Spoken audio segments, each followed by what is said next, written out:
चलिए next question हल करने के पहले सबसे पहले हम समझ लेते हैं समीकरण, है ना। तो समीकरण है हमारे पास, एक रेखीय समीकरण है, एक वर्ग समीकरण है। रेखीय समीकरण कहने का मतलब ये है चर की अधिकतम घात, चर की अधिकतम घात कितना होना चाहिए, 1 होना चाहिए। चर की अधिकतम घात 1 होना चाहिए। तो यहाँ पे हमारे पास चर कितना मिल रहा है, यहाँ पे 1 से मिल रहा है ना। ठीक है, 1 से मिल रहा है तो 1 से का अधिकतम घात कितना यहाँ पे 1 है ना। अब यहाँ पे ये सपोज़ मैं x+1 बस लिखता हूँ तो ये समीकरण, ये 0 को हटा देता हूँ यहाँ से, और ये 0 नहीं लिखूँगा तो x+1 ये समीकरण नहीं कहलाएगा। कब तक नहीं कहलाएगा, जब इसके बराबर और कुछ रहेगा तब, या 0 हो, चाहे कोई भी चर हो या भी कोई भी संख्या हो, यदि बराबर नहीं है मतलब ये समीकरण नहीं कहलाएगा। क्या कहलाएगा, व्यंजक कहलाएगा। यदि बराबर शो करता हूँ, ठीक है, तो क्या कहलाएगा, ये समीकरण कहलाएगा। ये तो फर्स्ट एग्जांपल हो गया। सेकंड एग्जांपल और देख सकते हैं यहाँ पे 9x+2 = 0। 0 को हम क्या लिख सकते हैं, और चलो 5 ही लिख सकते हैं, है ना। तो ये जो है क्या कहलाएगा, रेखीय समीकरण। क्यों, क्योंकि हम यहाँ पे हम जो चर देख रहे हैं, चर का जो घात अधिकतम कितना है, 1 है, इसलिए क्या कहलाएगा, रेखीय समीकरण। उसके बाद आ जाते हैं वर्ग समीकरण। तो वर्ग समीकरण क्या होता है, वर्ग मतलब 2, है ना। तो यहाँ पे वर्ग समीकरण है, तो वर्ग समीकरण का अधिकतम घात कितना होना चाहिए, 2। यदि 3 होता है घात अधिकतम तो वो क्या होगा, वर्ग समीकरण नहीं कहलाएगा, वो क्या कहलाता है, त्रिघात समीकरण कहलाता है। तो अधिकतम घात यहाँ पे 2 है, मतलब ये क्या कहलाएगा, वर्ग समीकरण कहलाएगा। अब वर्ग समीकरण हम यहाँ पे लिख लेते हैं x² + x+2। यहाँ पे भी चर है, यहाँ पे भी चर है, तो यहाँ पे x का अधिकतम घात x का घात यहाँ पे 1 है, और x का घात यहाँ पे क्या है, 2 है। तो अधिकतम घात कितना हुआ, यहाँ पे 2 हुआ, इसलिए समीकरण क्या कहलाएगा, वर्ग समीकरण कहलाएगा। और यहाँ पे भी देख लेते हैं 3x² + 2x - 1 = 0 लिखा हूँ यहाँ पे। तो यहाँ पे देखेंगे x का घात 2 है, यहाँ पे x का घात 1 है, तो दोनों में अधिकतम ज़्यादा कौन है, यहाँ पे 2 है ना। 2 उसके बाद 1, इसलिए जो क्या कहलाएगा, वर्ग समीकरण कहलाएगा। और वर्ग समीकरण हम लिख सकते हैं, इसी को ही बना सकते हैं। कैसे बनाएंगे इसको, x का घात कितना लगाना है, 2 लगाना है, ठीक है, x² 2 + 1 = 0, इसलिए क्या कहलाएगा, वर्ग समीकरण कहलाएगा। और इसी वर्ग समीकरण को हम लोग कक्षा 8वीं में पढ़े हैं, किसके नाम से पढ़े हैं, गुणनखंड, है ना, किसके नाम से पढ़े हैं, गुणनखंड।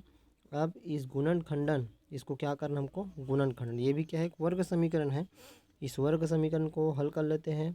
तो x की घात 2 है, -4x + 4 है, अधिकतम घात 2 है, मतलब ये क्या है वर्ग समीकरण है।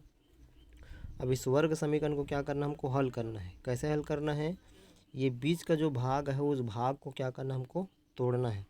ऐसे संख्याओं में तोड़ना है कि क्या करने पर, यहाँ पे जोड़ने घटाने पर कितना आना चाहिए, -4 आना चाहिए, और गुणा करने पर कितना आना चाहिए, 4 आना चाहिए। मतलब फॉर्मूला स्पष्ट ये है, x² माइनस, है ना, यहाँ पे क्या होता है, मूलों का योगफल होता है, मतलब यहाँ पे क्या होना चाहिए, जोड़ना घटना चाहिए, ठीक है, इंटू x प्लस मूलों का गुणनफल, यहाँ पे क्या होना चाहिए, गुणा होना चाहिए। बराबर की जगह हमने यहाँ पे बराबर लिखा है, 0 की जगह 0 लिखा है, ठीक है। अब बीच वाले पद को ऐसे संख्याओं में तोड़ना है कि जोड़ने घटाने पर -4 और गुणा करने पर +4 आना चाहिए।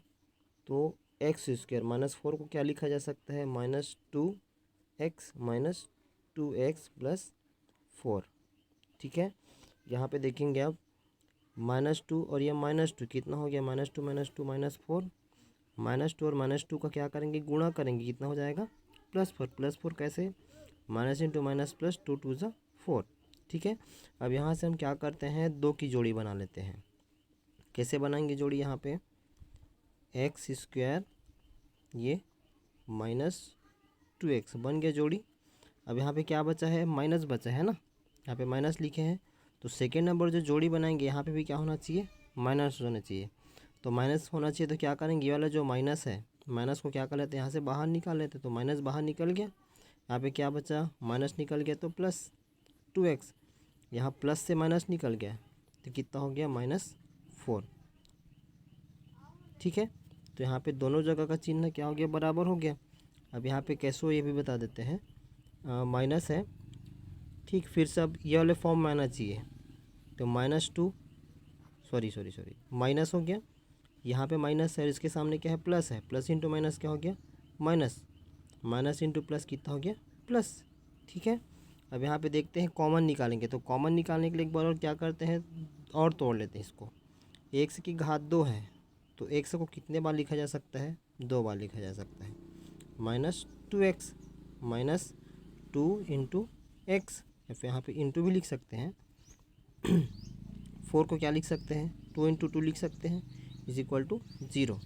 यहाँ x है, ये वाला पद देखेंगे और ये वाला पद देखेंगे, यहाँ x है, यहाँ भी x है, इन दोनों को क्या कर लेते हैं, अब बाहर निकाल लेते हैं, बाहर निकाल दिए, ये यहाँ से निकल गया तो ये वाला बचा है तो इसको यहाँ पे लिखेंगे, यहाँ पे माइनस बचा है, यहाँ से x से निकल गया तो क्या बचा, यहाँ पे 2 बचा।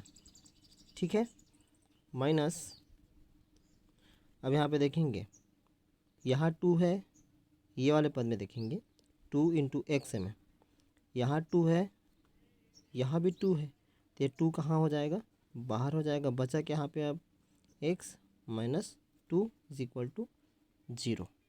ठीक है, अब फिर से यहाँ पे देखेंगे ये एक पद हो गया और ये दूसरा पद हो गया, इन दोनों पद में देखें तो सेम कौन है, ब्रैकेट के अंदर x -2, यहाँ भी ब्रैकेट के अंदर x -2 है, तो x -2 यहाँ से हटा दिए, x -2 यहाँ से हटा दिए, तो हमारे पास बचा क्या, x -2 बाहर निकाल दिए।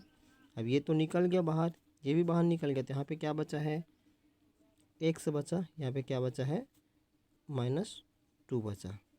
ठीक है, अब ये जो है x -2 ये किसके बराबर है, ये x -2 0 के बराबर है, तो बराबर 0 लिख लेते हैं। ये भी किसके बराबर है, 0 के बराबर, तो 0 लिख लेते हैं। ठीक है, अब यहाँ से हमको x का मान ज्ञात करना है, तो x को यहीं पे रखते हैं और 2 को इधर ट्रांसफ़र कर देते हैं, कितना हो जाएगा, 0 + 2, मतलब x का मान यहाँ पे कितना मिल गया, 2 मिल गया। अब यहाँ भी सेम वही, x वहीं पे रखेंगे, 2 को ट्रांसफ़र कर देंगे तो कितना हो जाएगा, x + 2, तो x इज इक्वल टू कितना मिल गया, 2। तो हमको x के कितने मूल मिले हैं, कितने आंसर मिले हैं, 2 आंसर। यहाँ पे भी x का मान 2 मिला, यहाँ पे भी x का मान 2, तो यही जो 2 आंसर हमको मिला है यही क्या कहलाता है, मूल कहलाता है। क्या कहलाता है, मूल कहलाता है।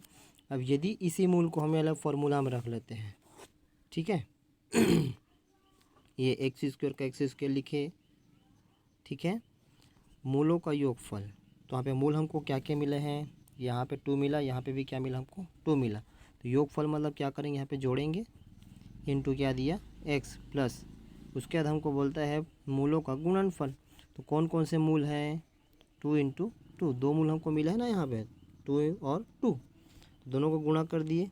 अब हल कर लेते हैं इसको, 2 + 2 कितना हो गया, 4 हो गया।